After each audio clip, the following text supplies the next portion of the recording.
हूँ। आज तो रूप ही बदल दिया, दाढ़ी वाड़ी बना दी महाराज, दाढ़ी वाड़ी बना दी, आज तो रूप ही बदल दिया, एकदम पहचानते भी नहीं। जय हो जय हो। प्रकाश स्वरूप है सुधीर जी। ये शरीर माँ जननी का दिया हुआ है, और जननी को जो अच्छा लगता है, जब जननी से दर्शन भेंट मुलाकात होती है, वो जैसा चाहती है वैसा कर देती हैं। ये शरीर प्रभु का है, ये सब संबंधी भी प्रभु के हैं। वे जो इसके ऊपर अपना अधिकार समझते हैं, वे जैसा चाहे वैसा सजा दें। यहाँ सजा, जहाँ तो हम ऐसी दुनिया में रहते हैं जहाँ भगवान को भी उनके भक्त सजा देते हैं। हाँ, तो ये सजा देना भी सजा ही है। हाँ, तो इसको भी इसके जो लोग हैं वे सजा देते हैं। उनको सजा देने में जैसा अच्छा लगता है वैसा ही वे सजा देते हैं। अब इसके दोनों तरफ अर्थ आप ले सकते हैं। किसी के लिए वो सजा है और किसी के लिए वो सजा है।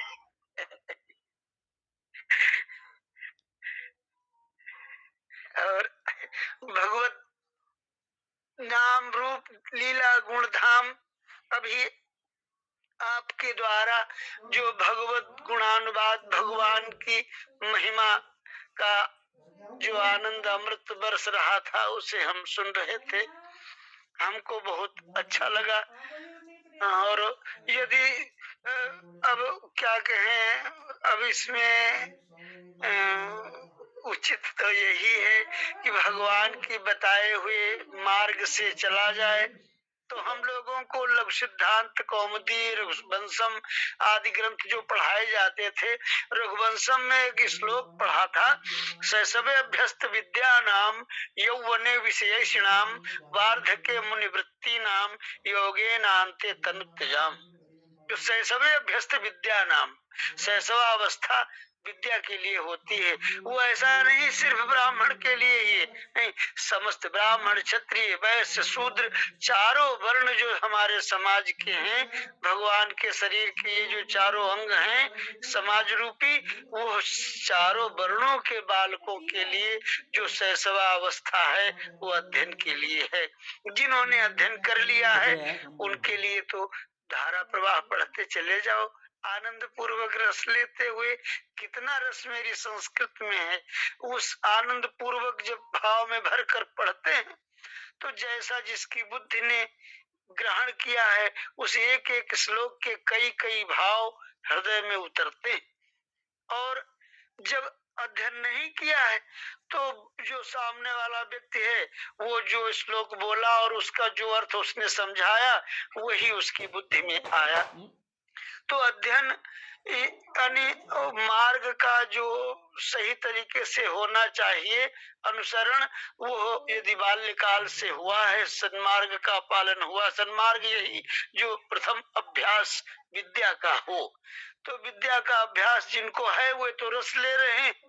और जिन्होंने हमारी तरह से नकल करके अध्ययन किया है तो वह काम चलाऊ काम जैसे तैसे चल रहा है।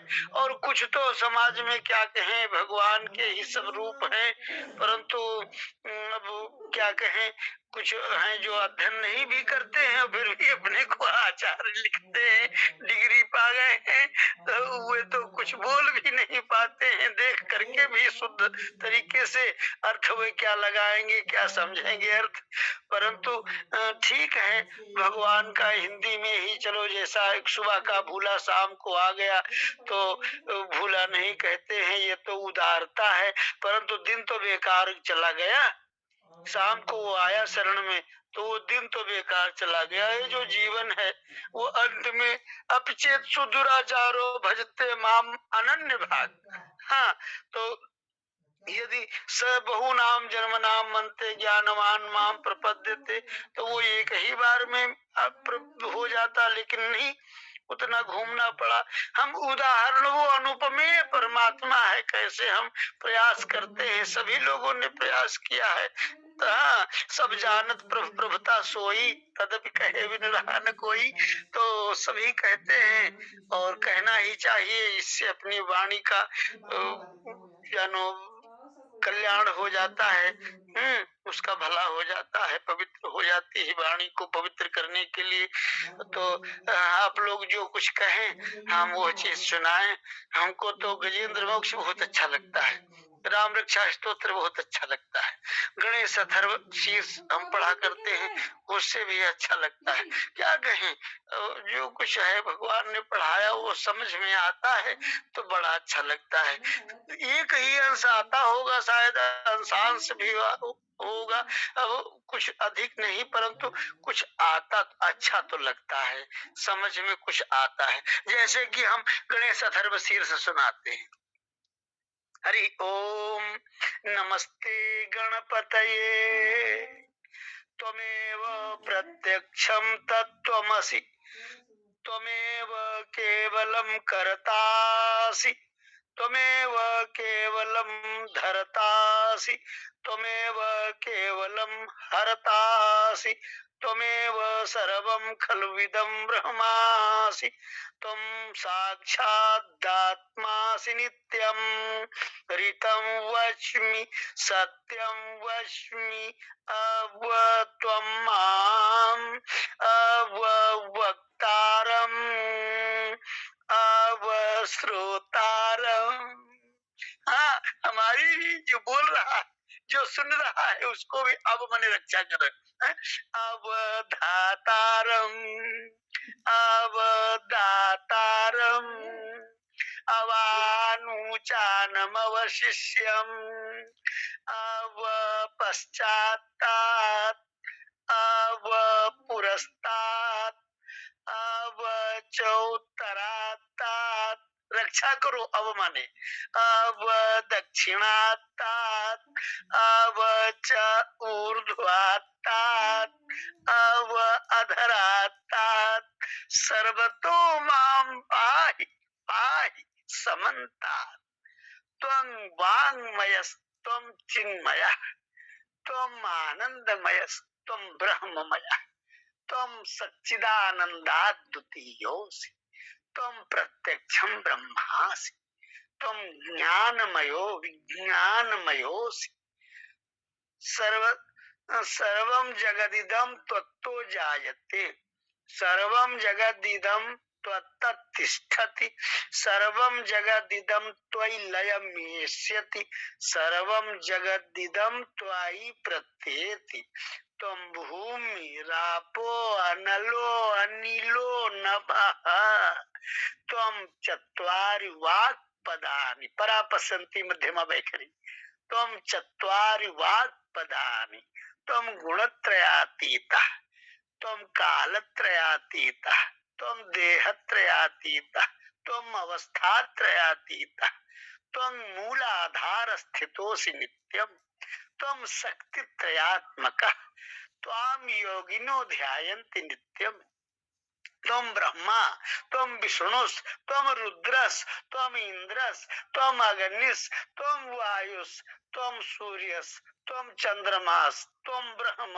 भूर्भुवः स्वरोम् गणादिं पूर्वमुच्चार्य वर्णादिं तदनन्तरम् अनुस्वारः परतरः अर्धेन्दुलसितं तारेण रुद्धम् एतत्तव मनुस्वरूपं गकारः पूर्वरूपम् अकारो मध्यमरूपम् अनुस्वारश्चान्त्यरूपम् नादः संधानम् बिंदुरुत्तर रूपम नादः संधानम संहिता संधि सैषा गणेश विद्या गणक ऋषि नृचित गायत्री छंदः श्री महागणपतिर्देवता ओम गम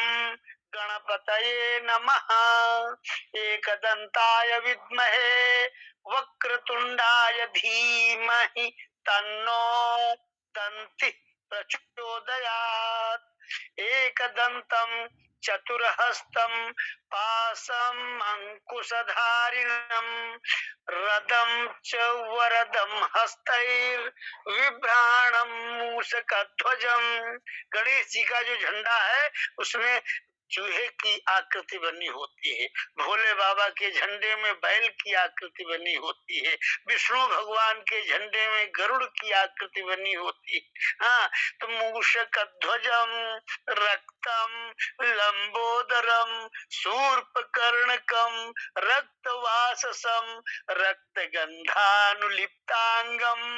रक्तपुष्पैः सुपूजितम भक्तानुकंपिनम देवम जगत कारणम अच्युतम आविर्भूतम च सृष्टियादौ प्रकृते पुरुषात् परम एवं ध्यायति यो नित्यं स योगी योगिनां वरः। नमो व्रातपतये नमो गणपतये नमः प्रमथपतये नमस्ते स्तुलंबोदराय एकदंताय विघ्ननाशिने शिवसुताय श्रीवरदमूर्तये नमो नमः। अब हम जब इसको पढ़ते हैं, इसके भाव को समझते हैं, समझ में आता है, तो हम उसी में लीन होते हैं, उसी में खो जाते हैं। अब यदि हम इसको अर्थ में करने लग जाएं, तो ये जितनी देर में पढ़ने में आया और हम इसको समझते हुए इस भाव में गए, तो अधिक समय लगेगा और हम उस भाव तक संभव है इधर उधर बह जाएं कहीं। तो इसलिए यदि सब कहते हैं कुछ तो कह देते हैं और बाकी सबने कह ही रखा है सुंदर तरीके से। क्या हम वाल्मीकि जी से अच्छा तरीके से हम कह सकते हैं? व्यास जी से अच्छा हम कह सकते हैं? कभी नहीं। भगवान से अच्छा नहीं कह सकते, उन्होंने कह रखा है। हम ज्यों का त्यों उनकी वाणी को ज्यों का त्यों अगर बढ़िया इस रसीली वाणी से, हाँ, और रस में डुबो करके और यदि प्रस्तुत करते हैं, ये रसना रस में डूबी रहती, सूख गई तो कहते जवान सूख गई। तो उन रसिक जनों की वाणी को उसी ढंग से यदि हम प्रस्तुत कर दें, तो हमको लगता है कुछ न कुछ जरूर रस प्राप्त होता है। और यदि हम ऐसे महान खराब गंदे कितने और हम अपने भाव में उसको डुबो लेंगे तो वो भी उसका भी गड़बड़ हो जाएगा। तो इसीलिए भगवान की वाणी रोज सुनते हैं और जीवन में परिवर्तन नहीं आता है, क्योंकि हम उसमें अपनी बात गड़बड़ देते हैं। भूसा, हाँ, हमारी बुद्धि में भूसा भरा है तो हम अपनी बुद्धि से उसमें भूसा मिला देते हैं, इसी से उसकी गुणवत्ता कम हो जाती है। यदि हम उसका ज्यों का त्यों हम इसी पक्ष में विशेष रहते हैं, श्लोक को पढ़ा जाए, खूब धीरे धीरे पढ़ा जाए। पढ़ने में हम जितना मंद गति का प्रयोग करें, हम उसके भाव को समझते हुए पढ़ें, इसमें ही हमारी रुचि है, इसमें ही बहुत अच्छा लगता है। क्योंकि वो कहा ही गया है, उन ऋषियों ने कहा है, अलग अलग प्रसंगों में अलग अलग छंदों का प्रयोग किया गया है। उन छंदों को यदि हम उन्हीं छंदों की लय में पाठ करें, तो हमको वो भाव भी अपने आप से महसूस होने लग जाता है। भले वो समझ में न आवे, परंतु ये लगता है कि ये कैसा प्रसंग, कुछ दुख का है या सुख का है, या कौन सा श्रृंगार है, करुण है, रथ है, बीभत्स है, जैसा भी जो रस का वर्णन है, उन रस के अनुसार ही उन छंदों का निर्माण किया है उन ऋषियों ने उन ग्रंथों में। तो यदि हम उन छंदों को अपने ढंग से न पढ़ करके और जैसा है वैसा ही पढ़ें, तो जरूर रस आएगा। और हमको तो भैया आता है और हमको ही सुनने में रस आता है। आप लोगों की बातें हम सुनते हैं, जो योग्यता भगवान ने आप लोगों को दिया है, वो अरे प्रभु बड़े दयालु हैं। जो एक में है वो ऐसा कोई दूसरा नहीं है, वैसा वो ही है। हाँ, आप सब गुणवान हैं, सब अच्छे हैं।